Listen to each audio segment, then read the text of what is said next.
नमस्कार प्यारे बच्चों, नीलकंठ कोचिंग क्लासेस की इस ऑनलाइन कक्षा में आप सभी लोगों का हार्दिक स्वागत एवं अभिनंदन। प्यारे बच्चों, हम लोगों ने अपनी पिछली क्लास में एक्सरसाइज 4.2 को पूरी तरह से क्लियर कर लिया है। तो चलिए अब हम लोग आगे बात करते हैं अपने चैप्टर द्विघात समीकरण के अंतर्गत मूलों की प्रकृति के बारे में। किसके बारे में? मूलों की प्रकृति के बारे में। तो मूलों की प्रकृति क्या होती है, ध्यान दीजिए, इधर गौर करिए सभी लोग। मूलों की प्रकृति, ठीक है। देखिए क्या है द्विघात समीकरण, हमने बताया था आपको द्विघात समीकरण। द्विघात समीकरण ax square plus b x plus c बराबर 0, यही तो होता है द्विघात समीकरण, यही होता है ना, ax square plus b x plus c बराबर 0। कंडीशन दी गई होती है a नॉट इक्वल्स टू 0 हो तब, ठीक। अगर द्विघात समीकरण ax square plus b x plus c बराबर 0 यानी a नॉट इक्वल्स टू 0 हो तब ये आपका द्विघात समीकरण होगा। और इस द्विघात समीकरण के अंतर्गत a नॉट इक्वल्स टू 0 ये आपकी कंडीशन लगी हुई है। a कभी भी 0 नहीं होना चाहिए। अगर ये a 0 हो जाएगा, ध्यान दीजिए, अगर ये 0 हो जाएगा a, तो एक्स स्क्वायर का पूरा पद क्या हो जाएगा? 0। क्या हो जाएगा? हमारे पास क्या बचेगा? बी एक्स प्लस सी बराबर 0। तो क्या ये द्विघात समीकरण होगा? बिल्कुल नहीं होगा, ठीक। तो क्या है, हमें ध्यान देना है कि द्विघात समीकरण होना चाहिए, तो इसलिए a का मान कभी भी 0 नहीं होना चाहिए। साथ ही a, b और c ये तीनों क्या होनी चाहिए? वास्तविक संख्या। क्या होनी चाहिए? वास्तविक संख्या। चलिए तो हम लोग इसकी प्रकृति के बारे में करते हैं बात। फर्स्ट कंडीशन है, जब देखिए बी स्क्वायर माइनस 4ac, इसको बोलते हैं विविक्तर। क्या बोलते हैं? विविक्तर। यानी बी स्क्वायर माइनस 4ac बराबर क्या होगा? 0। जब बी स्क्वायर माइनस 4ac बराबर 0 होगा तो मूल कैसे होंगे बेटा? मूल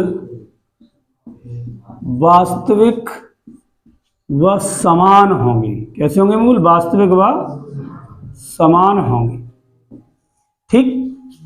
सेकंड कंडीशन है B square minus 4ac greater than 0, यानी बी स्क्वायर माइनस 4ac का मान जब भी 0 से ज्यादा आएगा, बी स्क्वायर माइनस 4ac का मान जब भी 0 से ज्यादा आएगा यानी धन का आएगा, तो मूल कैसे होंगे?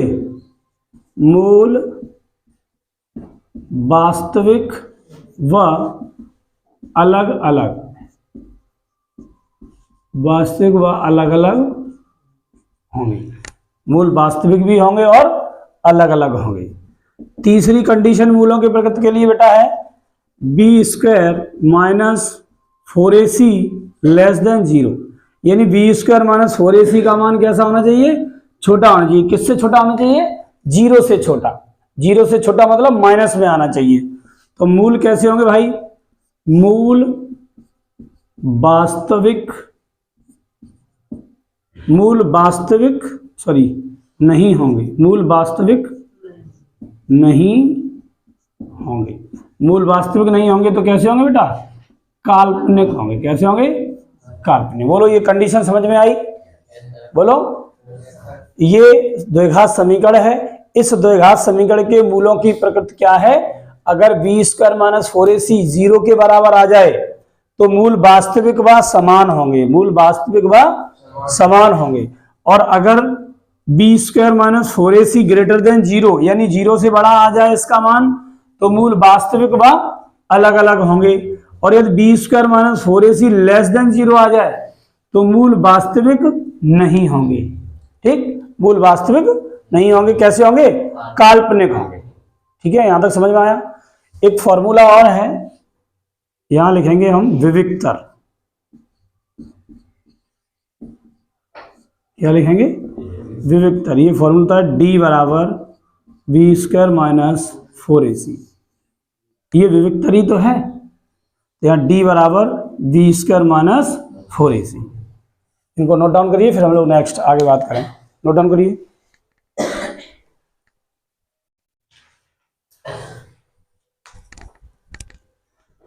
तो चलिए बच्चों, हम लोगों ने अभी मूलों की प्रकृति क्या होती है ये समझ लिया है, विविक्तर का फॉर्मूला भी पढ़ लिया है। अब हम लोग बात करते हैं अपनी प्रश्नावली के अंतर्गत। यहाँ पर हम प्रश्नावली डाल देते हैं, ठीक है, ध्यान दीजिए। प्रश्नावली कितनी है? 4.3। ओके, ये आपकी प्रश्नावली है 4.3।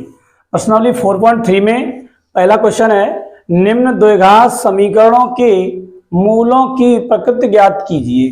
द्विघात समीकरण के मूलों की प्रकृति ज्ञात कीजिए। यदि मूलों का अस्तित्व हो तो उन्हें ज्ञात कीजिए। देखिए, मूलों का अस्तित्व कब होगा कब नहीं होगा ये आप कैसे जानेंगे? जब विविक्तर का मान यदि माइनस में आ रहा है, विविक्तर का मान माइनस में आएगा तो मूलों का कोई अस्तित्व नहीं होगा, यानी कोई वास्तविक मूल नहीं होगा। ठीक है, देखिए पहले हम इसका क्या करें, मूलों की प्रकृति ज्ञात करनी है। यदि मूलों का अस्तित्व हो तो उन्हें ज्ञात भी करना है। ठीक है, मूलों की प्रकृति तो निकालेंगे, और यदि मूलों का अस्तित्व है तो उन्हें ज्ञात भी करेंगे। ठीक, चलिए देखेंगे। व्यापक समीकरण, व्यापक समीकरण ax square plus bx plus c बराबर 0 से तुलना करने पर देखिए, एक व्यापक समीकरण है ax square plus bx plus c बराबर 0 से तुलना करने पर किसकी? इसकी। तो यहाँ देखिए, यहाँ पे क्या लिखा है बेटा? ax स्क्वायर, यहाँ क्या लिखा है? 2x square. बोलो, यहाँ क्या लिखा है? ax square. यहाँ पे a का मान कितना हो जाएगा? 2। इसी प्रकार से यहाँ bx यहाँ माइनस 3x, तो x समान है तो b का मान b बराबर माइनस 3। Very good. c बराबर कितना हो जाएगा बेटा? 5। क्लियर है यहाँ तक? चलिए अब हम लोग देखते हैं मूलों की प्रकृति के बारे में। तो सबसे पहले हम क्या करेंगे, d बराबर निकालेंगे। क्या निकालेंगे? d बराबर फॉर्मूला क्या है? b square minus 4ac। Okay, d is equals to b की वैल्यू कितनी है? -3 माइनस 4 4 गुणा a का मान कितना है? 2 और c का मान कितना है? 5। d बराबर 3 का स्क्वायर, 3 रखा 9। देखिए 4 दूनी 8, 8 पंजे 40। d बराबर 40 में से 9 कम कर दिया तो माइनस का 31। 40 में से 9 कम कर दिया तो माइनस 31। यहाँ क्या हो जाएगा? d का मान -31 आ गया। ठीक है, तो मूलों का अस्तित्व होगा या नहीं? लिख देंगे, वास्तविक मूलों का कोई अस्तित्व नहीं। वास्तविक मूलों का कोई अस्तित्व नहीं है। जब वास्तविक मूल है ही नहीं और मूलों का कोई अस्तित्व ही नहीं है तो हम क्या है, मूलों को ज्ञात नहीं करेंगे। हमारे क्वेश्चन में ये क्या गया है कि यदि मूलों का अस्तित्व हो तो उन्हें ज्ञात कीजिए। तो वास्तविक मूल का कोई अस्तित्व नहीं है, इसलिए मूलों को ज्ञात नहीं करेंगे। ठीक है, नोट डाउन करिए इस क्वेश्चन को, फिर हम लोग नेक्स्ट क्वेश्चन की बात करें।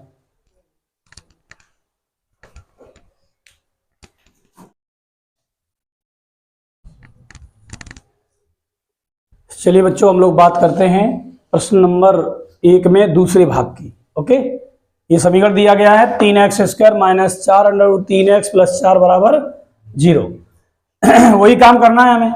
ये व्यापक समीकरण दिया है ax square plus bx plus c बराबर 0। इससे हम क्या करेंगे, इसकी तुलना करेंगे बेटा, और तुलना करने के बाद abc के गुणांकों को abc को ज्ञात करेंगे। तो यहाँ से a बराबर बोलो कितना है? 3, b बराबर है -4 अंडर रूट 3 और c बराबर है 4।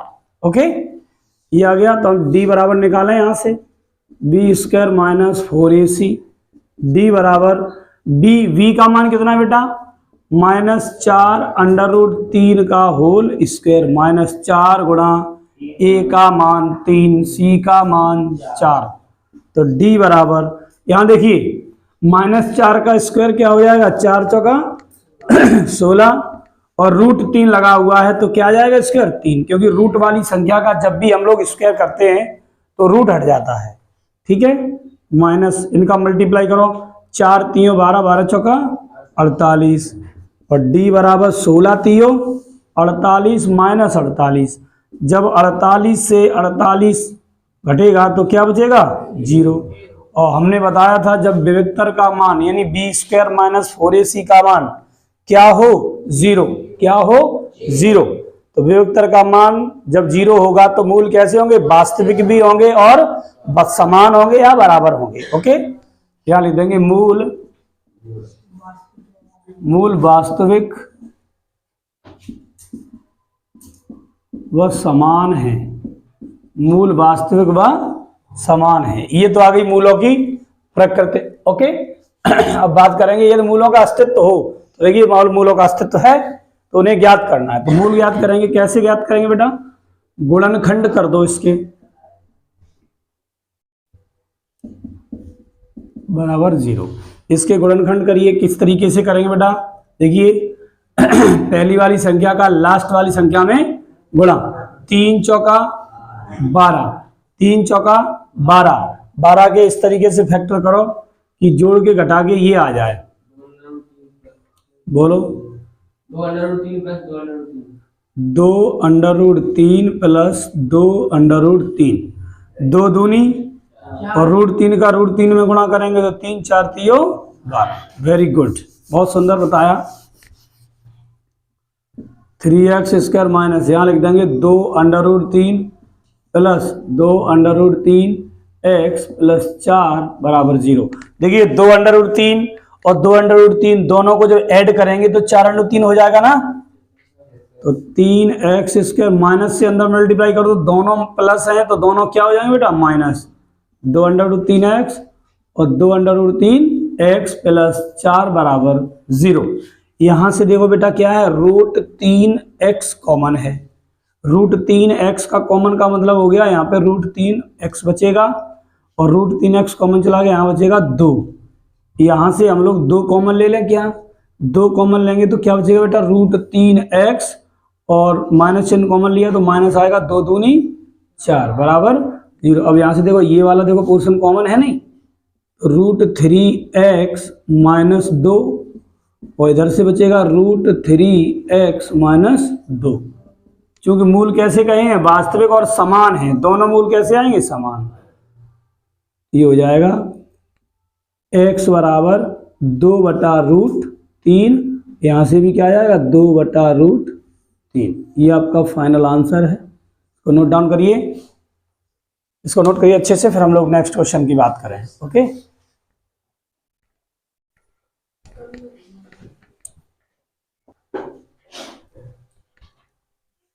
चलिए बच्चों, हम लोग बात करते हैं अपने प्रश्न नंबर 1 के तीसरे भाग की। ठीक है, अच्छे से समझ में आ रहा है ये बताइए।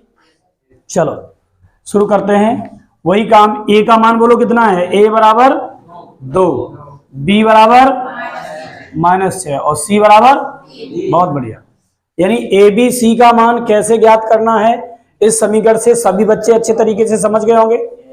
चलिए अब हम लोग क्या करते हैं, d बराबर बी स्क्वायर माइनस 4ac, हम मूलों की प्रकृति के बारे में चर्चा करते हैं। पहले d बराबर v का मान बोलो -6 का स्क्वायर माइनस 4 गुणा a कितना है 2, c कितना है 3, d बराबर 6 छंग 36, 4 दूनी 8, 8 तियां 24, d बराबर कितना जाएगा बेटा 12। देखिए d बराबर 12 आ गया, यानी ये कैसा आ गया, B square minus 4ac greater than 0, यानी इसका मान 0 से बड़ा है। तो जब मान 0 से बड़ा हो तो कैसे होंगे मूल, मूल वास्तविक व अलग अलग। ओके यहां तक समझ गए सभी बच्चे। तो जब मूलों की प्रकृति हम लोगों ने ज्ञात कर ली कि मूल वास्तविक व अलग अलग हैं, तो ये कहा गया है कि यदि मूलों का अस्तित्व हो तो उन्हें ज्ञात कीजिए। तो मूलों का अस्तित्व है, अब हम लोग क्या करने वाले हैं, मूलों को ज्ञात करने वाले हैं। तो चलिए इधर हम लोग क्या करेंगे, इस समीकरण के गुणनखंड बनाएंगे बेटा। क्या करेंगे, 2x square minus 6x plus 3 बराबर 0। क्या करेंगे, 3 का गुणा 2 में करेंगे, 3 दूनी 6। अब 6 के ऐसे गुणनखंड बनाओ जिससे जोड़ हटा के कितना बन जाए, 6 बन जाए। 3 दूनी 6, गुणा करने के बाद भी 6 बने और जोड़ने घटाने के बाद भी 6 बने। बोलो कैसे करेंगे? ऐसे तो नहीं बनेगा। 3 दूनी 6, 3 2 5, 6 1 6, 6 और 1 7, 6 में से 1 गया 5। तो क्या करें हम इसके, हम लोग क्या करें, द्विघाती सूत्र लगा दें। क्या लगा दें? द्विघाती सूत्र।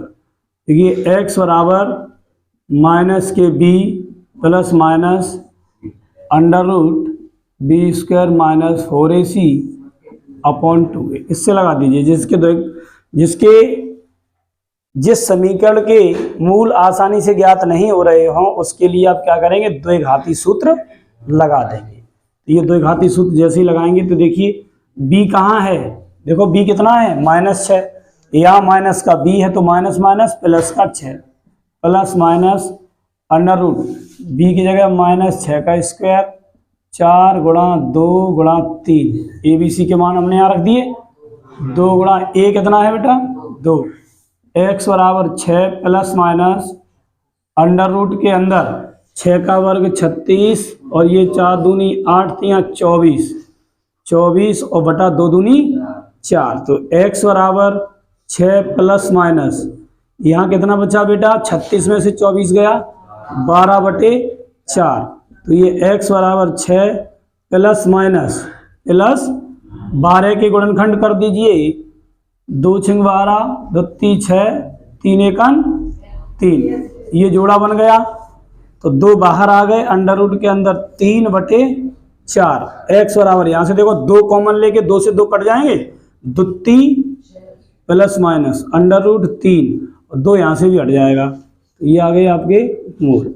ओके, ये आपके क्या आ गए, मूल। इसको नोट डाउन कर लीजिए। एक मूल हो गया 3 प्लस अंडर रूट 3/2, एक हो गया 3 माइनस अंडर रूट 3/2। ये क्वेश्चन हो गया आपका कंप्लीट। इसको नोट करिए, फिर हम लोग नेक्स्ट क्वेश्चन की बात करें। ओके, वैसे समझ में आ गया होगा सही बच्चों को?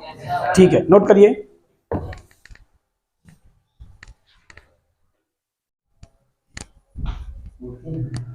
चलिए प्यारे बच्चों, हम लोग बात करते हैं अपने नेक्स्ट क्वेश्चन नंबर 2 की। ठीक है, प्रश्न नंबर 2 में क्या दिया गया है, निम्न प्रत्येक द्विघात समीकरण में k का मान ज्ञात कीजिए। निम्न द्विघात समीकरण में k का मान ज्ञात कीजिए कि उसके 2 मूल बराबर हों। अब हमें क्या करना है बेटा, k का मान ज्ञात करना है। और k का मान ज्ञात करने के लिए कंडीशन दी गई है कि समीकरण जो दिए गए हैं इनके मूल कैसे हों, समान हो। कैसे हो भैया, समान हो। तो जब मूल समान हो तो उसके लिए हमने एक शर्त पढ़ी है। क्या पढ़ी है हमने, b² माइनस 4ac बराबर 0। अगर ये कंडीशन फॉलो कर जाएगी तो द्विघात समीकरण के मूल कैसे होंगे, बराबर, यानी विभक्तर का मान 0 आना चाहिए। ठीक है, तो चलिए इस क्वेश्चन को हम शुरू करते हैं बेटा। देखिए पहला प्रश्न देखते हैं। यहाँ पे दो लोग, देखिए a बराबर कितना है, 2 है। यहां से b बराबर कितना है, k, और c बराबर है 3। ओके, अब हम लोग लगाएंगे b, चूंकि द्विघात समीकरण के मूल, द्विघात समीकरण के मूल समान है। क्योंकि द्विघात समीकरण के मूल कैसे बेटा, समान है। जब मूल समान है, b² माइनस 4ac बराबर 0, b² माइनस 4ac बराबर 0। तो b का मान है k का स्क्वायर माइनस 4 गुणा a कितना है 2, c कितना है 3 बराबर 0। अब यहाँ से क्या है, k का मान निकालने का प्रयास करते हैं। तो देखिए k² बराबर, ये माइनस का है, उधर ले जाएंगे किसका हो जाएगा, प्लस का। 4 दूनी 8, 8 3 24 हो गया। k² बराबर कितना हो गया, 24। अब देखिए k बराबर स्क्वायर लगा हुआ है तो प्लस माइनस के साथ यहाँ पे क्या लग जाएगा, रूट लग जाएगा। क्या लग जाएगा भैया, तो k बराबर प्लस माइनस, यहाँ 24 के गुणनखंड करके देख लेते हैं हम लोग। देखिए 12 दूनी 24 और 2 6 12, 2 3 6, 3 3, दो जोड़ा केवल 2 का बना, 2 बाहर आ गए, अंडर रूट में कितना बचेगा 6। ये आ गया आपका k का मान। ये आपका फाइनल आंसर इस क्वेश्चन का। ओके, कर लीजिए इसको नोट। ठीक है, इसके बाद हम बात करते हैं अपने सेकंड भाग की।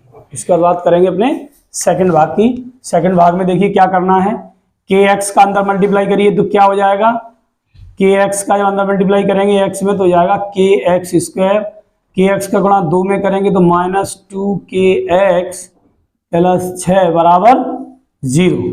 अब यहां से देखिए a बराबर कितना है k, b बराबर कितना है -2k और c बराबर कितना है 6। ठीक है, यहां से फिर से वही चीज b स्क्वायर माइनस 4ac बराबर 0, तो b का मान है -k2, k का स्क्वायर -4 गुणा a कितना बेटा k, c कितना भैया 6 बराबर 0। देखिए 2 का स्क्वायर 4k स्क्वायर, 2 का स्क्वायर क्या हो जाएगा 4। ठीक है, अब ये देखो माइनस के हैं, उधर जाके किसके हो जाएंगे बेटा, यार रहने दीजिए अभी इधर ही रखिए, 6 चौक 24 के बराबर 0। यहां से देखिए 4k कॉमन है, 4k क्या है बेटा, तो 4k कॉमन लेंगे बचेगा क्या k, क्या बचेगा 4 का भाग 24 में दे तो 4 6 24, k बराबर 4 6 24। ठीक है, 6 आ गया बराबर 0। ये हो जाएगा 4k को जब हम 0 के बराबर करेंगे तो 4 का भाग देंगे 0 में तो k बराबर क्या आ जाएगा भैया। इसी प्रकार से k माइनस 6 को हम 0 के बराबर करेंगे तो ये माइनस का 6 उधर जाएगा, किसका हो जाएगा प्लस का। तो यहां से k के 2 मान निकल गया, एक तो k बराबर 0 और एक k बराबर 6।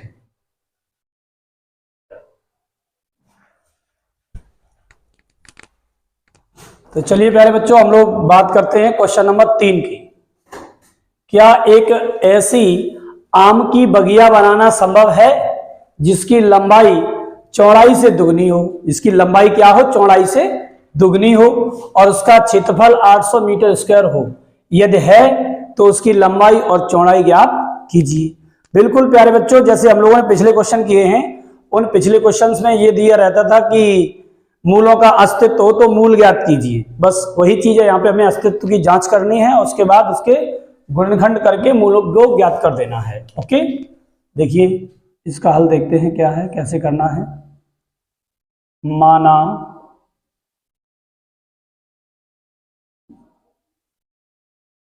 माना बगिया की चौड़ाई x मीटर है, तब लंबाई क्या होगी। उसमें देखिए जिसकी लंबाई चौड़ाई से दुगनी हो, लंबाई है वो चौड़ाई से दुगनी, तो ये कितनी हो जाएगी 2x मीटर। ओके, माना बगिया की चौड़ाई अगर x है तो लंबाई कितनी हो जाएगी 2x। अब यहां लिखेंगे हम प्रश्नानुसार क्या है, उसका क्षेत्रफल कितना दिया है 800 मीटर स्क्वायर, यहाँ लिख लो क्षेत्रफल बराबर 800 मीटर स्क्वायर। क्षेत्रफल क्या होता है लंबाई गुणा चौड़ाई, क्षेत्रफल क्या होता है बेटा लंबाई गुणा चौड़ाई बराबर 800। लंबाई कितनी है बेटा 2x, चौड़ाई कितनी है x, बराबर ये क्या हो जाएगा 800। 2x का गुणा x में करेंगे तो ये हो जाएगा 2x स्क्वायर, और 800 उधर है इधर ही ले लो, ठीक, माइनस का हो जाएगा, 2 कॉमन ले लो यहाँ से, बचेगा क्या x स्क्वायर 2 चौक 8 बराबर 0, ये x स्क्वायर माइनस 400 बराबर 0। ये आपकी द्विघात समीकरण आ गई। अब हम यहाँ से चेक करेंगे क्या बगिया बनाना संभव है या नहीं। तो इसके लिए क्या करते हैं, हम विविक्तर का मान निकालते हैं, और विविक्तर का मान कैसा आना चाहिए, या तो 0 आना चाहिए या कोई धनात्मक संख्या, यानी B square minus 4ac equals to 0 हो तब बगिया संभव होगी, या B square minus 4ac greater than 0 हो। तो निकालेंगे हम बी स्क्वायर माइनस 4ac, ये आ जाएगा d बराबर b का मान क्या है, यहाँ पे देखो x स्क्वायर का गुणांक a है, ठीक है, यहाँ से चाहो तो a बराबर कितना है 1 और b बराबर कितना है 0 है नहीं ना, तो c बराबर माइनस 400 ये है, यहाँ रख देंगे b का मान 0 का स्क्वायर 4 गुणा a कितना है 1 है, c कितना है माइनस 400, तो डी बराबर माइनस माइनस प्लस 4 चौक 1600, ये आ गया, जो कि क्या है B square minus 4ac greater than 0, यही तो होगा ना। यहाँ लिख देंगे अतः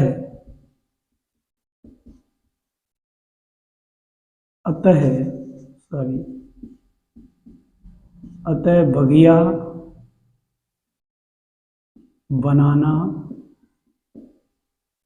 संभव है।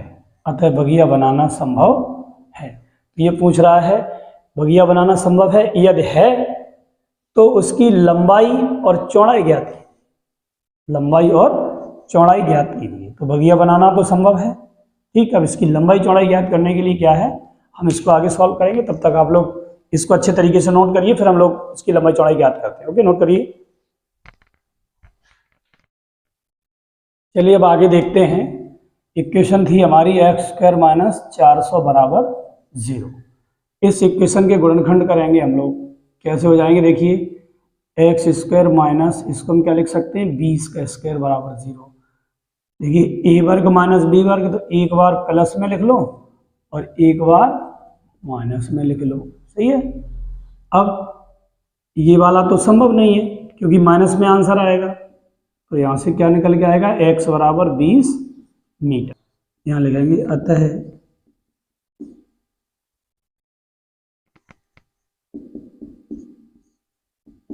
बगिया की चौड़ाई बराबर आ गई 20 मीटर। बगिया की लंबाई बराबर, लंबाई क्या है इसकी, देखो जिसकी लंबाई चौड़ाई से दुगनी है, चौड़ाई है 20, तो लंबाई कितनी जाएगी, 20 गुणा 2 बराबर 20 दूनी 40 मीटर। ये आपका आ गया फाइनल आंसर। ओके, तो इसको नोट करिए अच्छे से, फिर हम लोग नेक्स्ट क्वेश्चन की बात करें।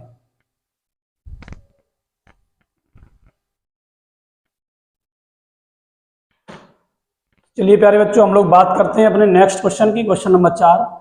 क्या निम्न स्थिति संभव है, यदि है तो उनकी वर्तमान आयु ज्ञात करो। देखिए दो मित्रों की आयु का योग 20 वर्ष है, दो मित्र हैं, उनकी आयु का योग कितना है बेटा, 20 वर्ष है। 4 वर्ष पूर्व उनकी आयु का गुणनफल 48 था, ये कंडीशन दी गई है। क्वेश्चन में पूछा गया है क्या ये पॉसिबल है, अगर ऐसा करना संभव है तो इन दोनों मित्रों की आयु ज्ञात करनी है हमको अलग अलग। ओके, चलिए तो इस क्वेश्चन के हम हल के बारे में बात करते हैं। दो मित्रों की आयु का योग 20 वर्ष, या मान लो माना एक मित्र की आयु x वर्ष है, तब दूसरे मित्र की आयु बराबर कितनी हो जाएगी, 20 माइनस x वर्ष। देखिए एक मित्र की है x, तो दूसरे कितनी हो जाएगी, 20 माइनस x, क्योंकि दोनों की आयु का जो योग है वो कितना है बेटा, 20 वर्ष है। तो एक मित्र की आयु अगर x है तो दूसरे कितनी आएगी, 20 माइनस x। अब क्या कहना है, 4 वर्ष पूर्व, तो यहां लिख देंगे हम 4 वर्ष पूर्व। 4 वर्ष पूर्व की कंडीशन क्या है, 4 वर्ष पूर्व का देखेंगे यहां पे, एक मित्र की आयु 4 वर्ष पूर्व का, एक मित्र की आयु कितनी हो जाएगी, एक मित्र की है x, तो 4 वर्ष पूर्व x माइनस 4 हो जाएगी। दूसरे मित्र की आयु बराबर कितनी हो जाएगी, 4 कम कर देंगे 20 में से, तो 16 माइनस x वर्ष कितनी हो जाएगी। अब प्रश्नानुसार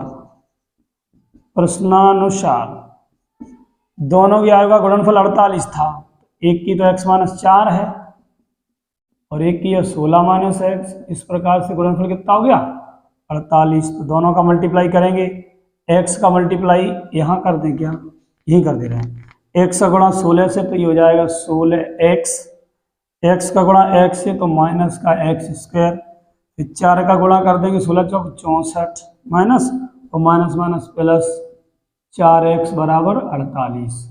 ये माइनस का एक्स स्क्वायर है, उधर ले जाओ तो प्लस का एक्स स्क्वायर हो जाएगा। क्या हो जाएगा बेटा? प्लस का एक्स स्क्वायर। 16 और 4 20, उधर जाके किसके हो जाएंगे? माइनस के 20x। 64 काय के हैं? माइनस के, उधर जाके किसके हो जाएंगे? प्लस के। 48 64 कितना हो जाएगा? 8 और 4 12 की 2, 8 4 12 की 2 हासिल 1, 6 4 10 और 1 11। ठीक, तो माइनस का एक्स स्क्वायर उधर गया, प्लस हो गया। 16 और 4 20 प्लस के हैं, उधर जाके माइनस के हो गए। माइनस का 64 भी उधर गया तो प्लस हो जाएगा। 48 से ऐड हुआ तो कितना हो गया? 112। अब हमें ये चेक करना है क्या यह स्थिति संभव है। तो संभव होने के लिए d बराबर बी स्क्वायर माइनस 4ac विविक्तर ज्ञात करेंगे। तो d बराबर b का मान माइनस 20 का स्क्वायर माइनस 4, a कितना है? 1, c कितना है? 112। d बराबर 20 का वर्ग 400 और ये हो जाएगा 4 दूनी 8, 4 एकम 4, 4 एकम 4। d बराबर माइनस 48। ठीक, जो असंभव है, नहीं असंभव नहीं, d बराबर माइनस 48 आ गया। तो जो कि प्लस आना चाहिए था, क्या आना चाहिए था? प्लस। लिखेंगे अतः यह स्थिति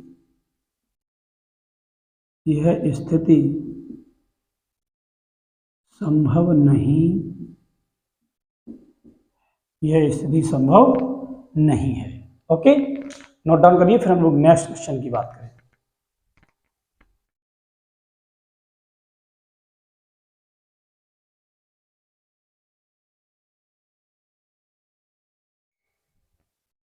चलिए प्यारे बच्चों, हम लोग बात करते हैं अपने प्रश्नावली के अगले क्वेश्चन नंबर 5 की।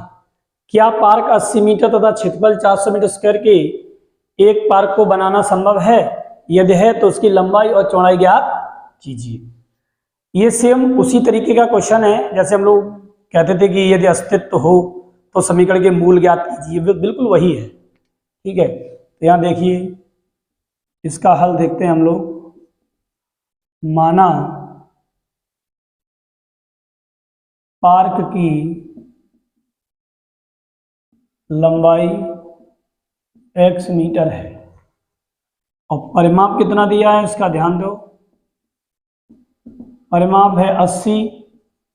देखिए परिमाप में क्या होता है? लंबाई प्लस चौड़ाई होती है और उसका दूना होता है।